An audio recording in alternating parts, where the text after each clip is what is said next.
ಗ್ರಾಮದ ಸಮಸ್ತ ನಾಗರಿಕರೇ ಇಲ್ಲಿ ಗಮನವಿಟ್ಟು ಕೇಳಿ. ಗ್ರಾಮ ಪಂಚಾಯಿತಿಯಿಂದ ಪ್ರಕಟಣೆಯನ್ನು ಹೊರಡಿಸಲಾಗಿದೆ.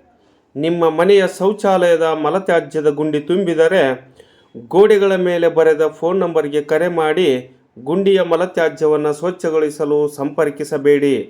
ಖಾಸಗಿ ವಾಹನದಾರರು ಮಲತ್ಯಾಜ್ಯವನ್ನು ನಿಮ್ಮ ಗ್ರಾಮದ ಸುತ್ತಮುತ್ತಲಿನ ಬಯಲು ಪ್ರದೇಶ, ಕೆರೆ, ಬಾವಿ, ಹಳ್ಳ, ಕಾಲುವೆಗಳಿಗೆ ಹಾಕಿ ಹೋಗುತ್ತಾರೆ.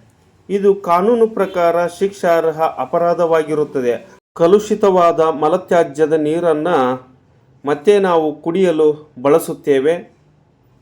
ಇದರಿಂದ ಸಾಕಷ್ಟು ರೋಗ ರುಜಿನಗಳಿಗೆ ತುತ್ತಾಗುತ್ತೇವೆ. ಇದನ್ನು ತಪ್ಪಿಸಲು ಮಲತ್ಯಾಜ್ಯವನ್ನು ವೈಜ್ಞಾನಿಕವಾಗಿ ನಿರ್ವಹಣೆ ಮಾಡಲು ಗ್ರಾಮ ಪಂಚಾಯಿತಿಯ ಹಂತದಲ್ಲಿ ಮತ್ತು ತಾಲೂಕಿಗೆ ಒಂದರಂತೆ ಮಲತ್ಯಾಜ್ಯ ನಿರ್ವಹಣಾ ಘಟಕಗಳನ್ನು ನಿರ್ಮಾಣ ಮಾಡಲಾಗಿದೆ. ಇನ್ನು ಮುಂದೆ ಮಲತ್ಯಾಜ್ಯದ ಗುಂಡಿ ತುಂಬಿದರೆ ಗ್ರಾಮ ಪಂಚಾಯಿತಿಗೆ ಸಂಪರ್ಕಿಸಿದರೆ ನಿಮ್ಮದೇ ಖರ್ಚು ವೆಚ್ಚದಲ್ಲಿ ವಾಹನದ ಸೌಲಭ್ಯವನ್ನು ಮಾಡಿಕೊಡುತ್ತೇವೆಂದು ಗ್ರಾಮ ಪಂಚಾಯಿತಿಯು ಪ್ರಕಟಣೆಯನ್ನು ಹೊರಡಿಸಲಾಗಿದೆ. ತಕ್ಷಣವೇ ಮಲತ್ಯಾಜ್ಯದ ಗುಂಡಿಗಳನ್ನು ತುಂಬಿದರೆ ಗ್ರಾಮ ಪಂಚಾಯಿತಿಗೆ ಮತ್ತು ಗ್ರಾಮ ಪಂಚಾಯಿತಿಯ ಸಿಬ್ಬಂದಿಗಳಿಗೆ ಮಾಹಿತಿಯನ್ನು ನೀಡಿ ಮತ್ತು ಸಂಪರ್ಕಿಸಲು ತಮ್ಮಲ್ಲಿ ಕಳಕಳಿಯ ವಿನಂತಿಯನ್ನು ಮಾಡಿಕೊಳ್ಳುತ್ತೇವೆ. ಇದು ಗ್ರಾಮ ಪಂಚಾಯಿತಿಯ ಪ್ರಕಟಣೆ. ಧನ್ಯವಾದಗಳೊಂದಿಗೆ.